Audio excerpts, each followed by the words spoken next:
qu'un étudiant en médecine est rentable pour l'État? Déjà, en quoi c'est une question, tout simplement?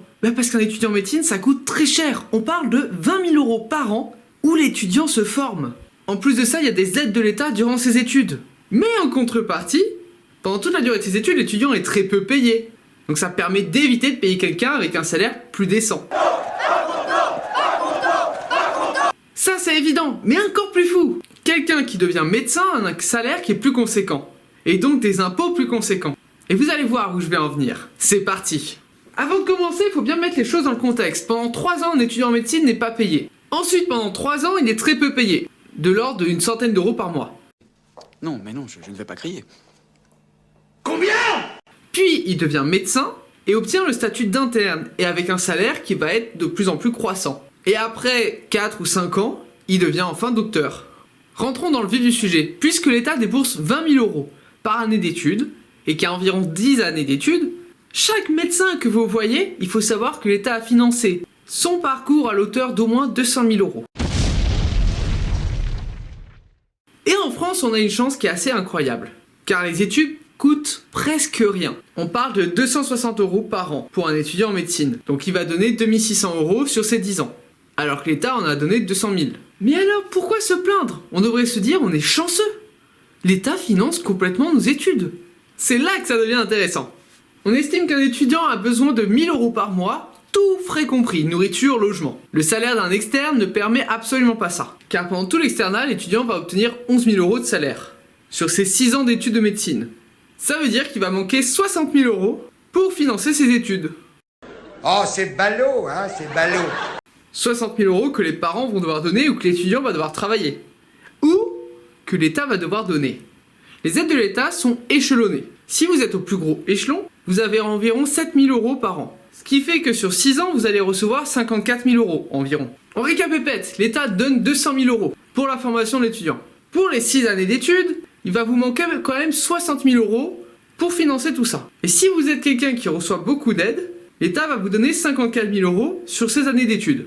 Ce qui fait que quelqu'un du plus haut échelon devra trouver 242 euros par mois pour faire ses études de médecine, en considérant tout, nourriture, logement, 242 euros. Pourquoi est-ce que je vous raconte tout ça? Car ça veut dire qu'en plus des frais de la scolarité, l'État doit aussi donner des frais d'aide aux étudiants. Et on va se demander, est-ce que ces étudiants qui reçoivent le plus d'aide sont-ils rentables? Mon raisonnement est le suivant. Ici, vous avez le barème d'imposition en fonction de votre revenu. Alors attention, contrairement à ce que certains pensent, les premiers 10 000 euros, que vous soyez milliardaire ou absolument pas, vous serez taxé à 0 euros sur ces 10 000 euros. Ensuite, on prend l'argent qui arrive par la suite, c'est-à-dire de 10 000 à 27 000, et ces 10 000 à 27 000, on les taxe à 11%.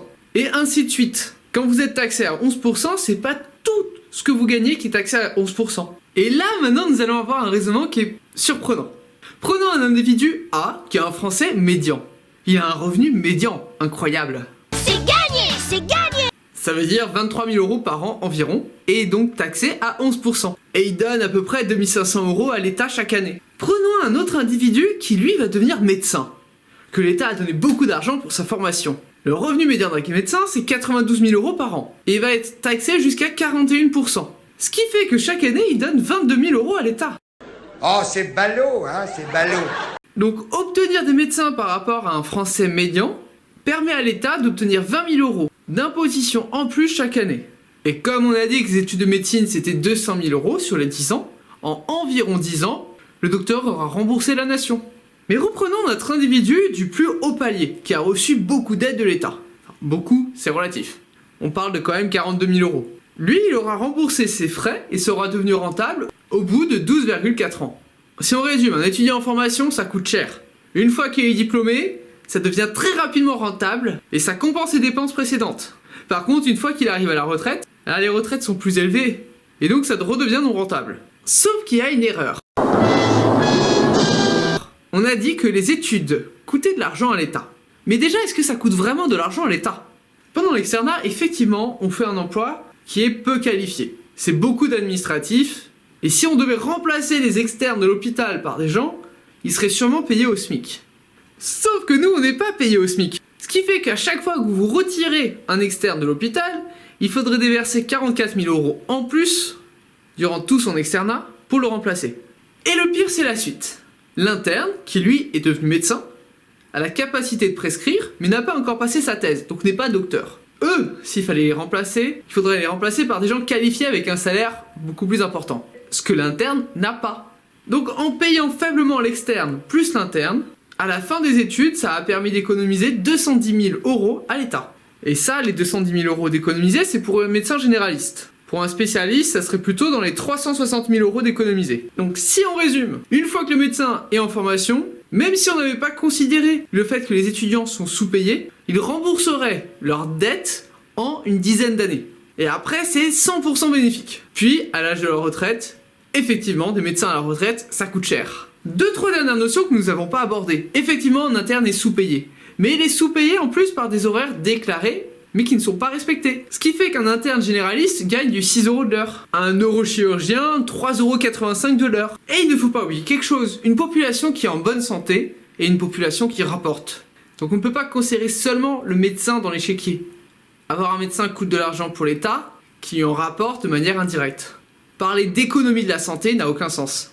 Et avant qu'on me saute dessus dans les commentaires, les 200 000 € qui sont nécessaires pour la formation des études de médecine sont des chiffres un peu difficiles à obtenir et parfois contestés. Ce que je veux dire par là, c'est que j'ai trouvé des sources qui parlaient de 120 000, ou même de 100 000 pour les médecins généralistes. On pourrait payer les étudiants en médecine avec un salaire à la hauteur de leurs compétences, c'est-à-dire le SMIC pour les externes et un salaire plus conséquent pour les internes, car de toute façon, avec les impôts qu'ils vont payer par la suite, en 12 ans, même en ayant eu des aides sociales tout au long de leur parcours, ils auront remboursé à la société ce que l'État leur a donné. Voilà, cette vidéo est terminée, c'était Francis Boyer de Voir Autrement, j'ai beaucoup aimé faire ça, j'espère que vous aussi. Et fun fact, c'est la deuxième fois que je tourne cette vidéo, parce que mon micro m'a lâché sur la première. Bien sûr, je ne l'ai pas su, du coup j'ai parlé pendant 40 minutes devant une caméra tout seul. Et ça n'a servi à rien. Je me suis remotivé et j'ai fait cette vidéo. Juste pour ça, ça mérite de vous abonner. À la prochaine!